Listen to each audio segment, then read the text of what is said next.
Today, we're giving you a food allergy resource for real life. I saw this juicy internet question and really wanted to weigh in. My daughters, age 1 and 6, have allergies to nuts and peanuts. My brother is getting married and both he and the bride are vegans. Vegan foods often have nuts, and sure enough, they've shared the adult menu with me and it contains just about every nut you can think of. They said they've spoken to caterers and they can plan the kids' menu around my girls' allergies. I would like them to go further and put a sign by the food saying, "Some guests have nut allergies, so please use hand sanitizer after eating." However, my brother and his bride have refused to do this. I feel like my kids' allergens are going to be everywhere and that they're in danger. I wish my brother would change the menu. Am I being irrational? Should I expect them to change the menu to accommodate my kids' food allergies? Okay, friends, judging by the internet comments this question received, this is a doozy. Today, I want to dive deeper and see if we can shed some light on a very charged question. Let's get to it. Hey, food allergy mama. If you're here, you've likely experienced the scary and lonely food allergy diagnosis with your child. Unfortunately, food allergy parents aren't taught how to navigate the food allergy lifestyle, and it's easy to feel alone and discouraged sometimes. But I'm here to show you that food allergy life doesn't have to feel restrictive, scary, or isolated. I'm Karina, and I'm a 17-year food allergy mom and food allergy coach at Friendly Pantry Consulting.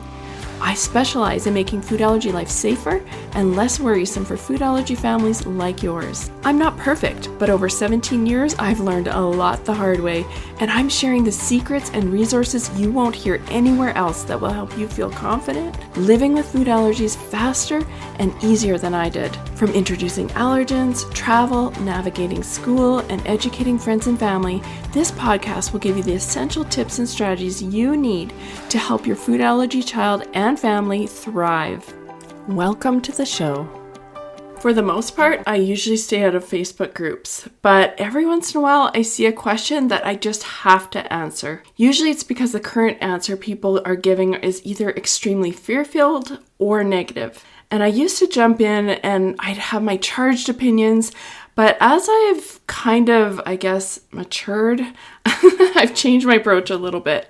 I'm not perfect, but I now try and handle these things with more of a calm and kind approach. And instead of focusing on the scary, I like to shed some light on things that people may not have thought before. And that's what I hope to do today. This particular question was receiving really fear-based and negative answers, which is why I just couldn't resist picking it for a podcast episode. I also think this is a common question about weddings in general and how to handle them. And so by the end of this, I hope to give you 3 things you need to focus on to see if the next wedding invite you get will work for you and your family. And hey, I think it will actually work for other events as well. First, I want to address the elephant in the room, and there's many people who know this, but lots that still don't. And the lady who asked the question asked that people used hand sanitizer to remove the allergens after they eat. But I want you to know that hand sanitizer does not remove allergens. So the sign asking people to use it would not help the situation in any way. Instead, to remove allergens, people would need to wash their hands or use a wipe. Of course, soap and water are always best, but wipes are the second best option. Now that we've set the record straight on that, let's break down this problem a little further. First, I think we can tell that this is a really emotional problem, especially since the groom is the brother to the mom of the food allergy child. This is where it feels like the groom, which is her brother, and the bride don't care about the nieces because they seem to be willingly exposing the kids to their allergens, and it seems like it can be avoided. Not only that, but it feels like it's just food, but food allergies are fatal. If you think of it this way, the fact that the bride and groom are choosing this menu seems really insensitive. And these are all good points, I agree. But we need to remember that there's 2 sides to every story, and we don't actually know the bride and groom's side. But I think it's important to look at everything to make a good decision. First of all, they're vegan, which means they have made a commitment to eating a certain way, which happens to usually include nuts.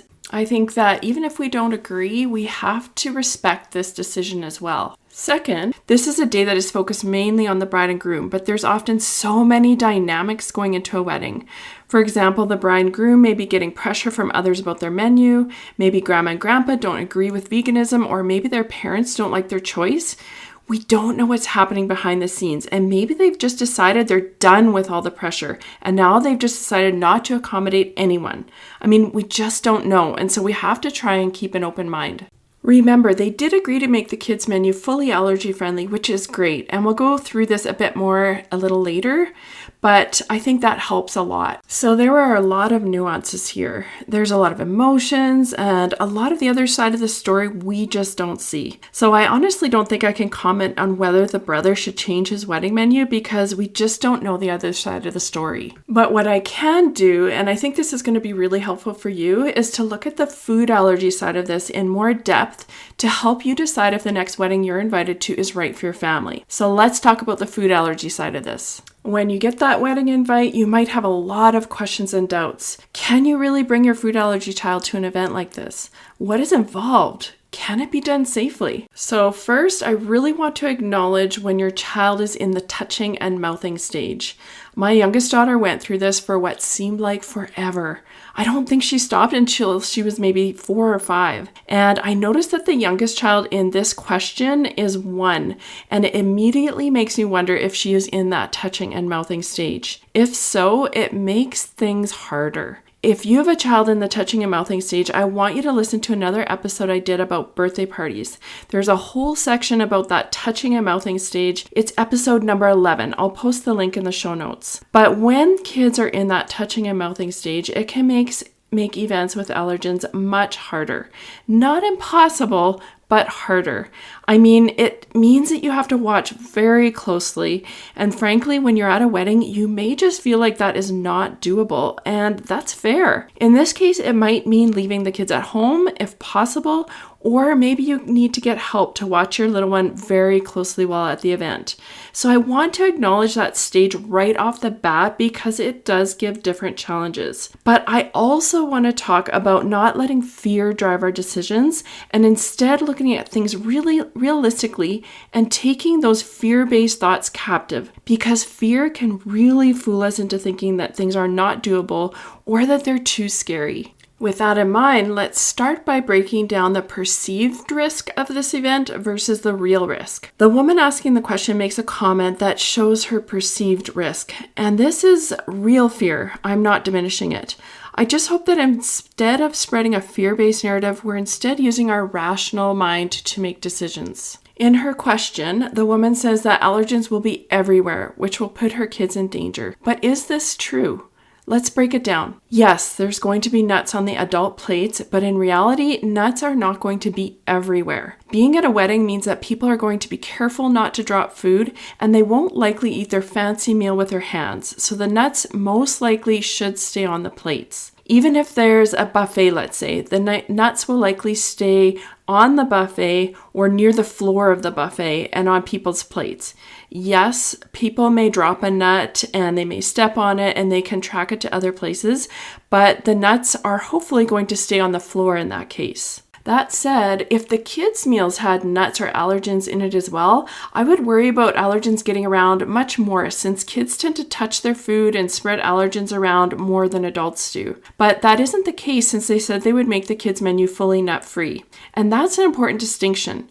Not only that, but because this is a wedding, kids are going to get cleaned up quicker than, say, at a kid's birthday party, for example. So by looking at what is true and realizing that nuts are not actually going to be everywhere, we can start to see this in a more rational way and see that the actual risk may be lower than what we originally thought it might be. So let's move on to step 2, where we're going to look at what we can control so that we can see if this is actually going to be doable for us or not. So a couple of things that can be controlled. Number 1 is how much the kids are supervised. And it's important when they're being supervised to watch for things like touching an adult's plate, grabbing other people's napkins who may have wiped their face, picking up things up from the floor, and also people kissing your kids after they've eaten their allergens. Another thing you can control is the food that your child eats. And I know they said that the caterer would be providing allergen-free foods to the kids, but does that caterer truly understand how to navigate cross-contact? Are they using good allergy practices?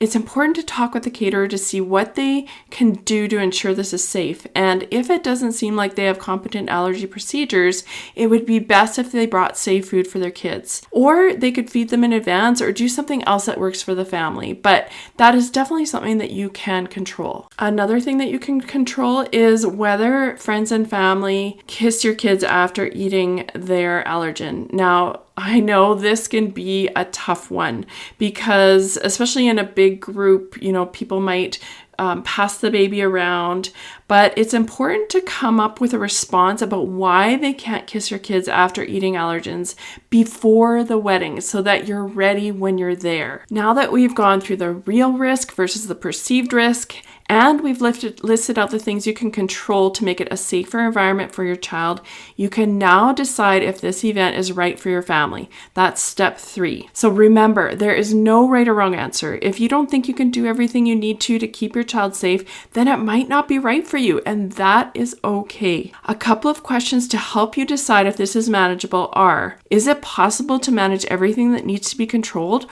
or will I be too distracted to do it? If so, is there someone that can help at the event? Or are there alternate arrangements that can be made, like leaving the kids with someone else? Answering these questions in a truthful way will help you to make that final decision about this event. So let's boil it all down and recap the steps to decide if attending the wedding is going to be doable for your family. Number 1 is focusing on truth and using that to discern the real risk versus the perceived risk. Number 2 is listing what you can actually control yourself to make it a safe environment for your child.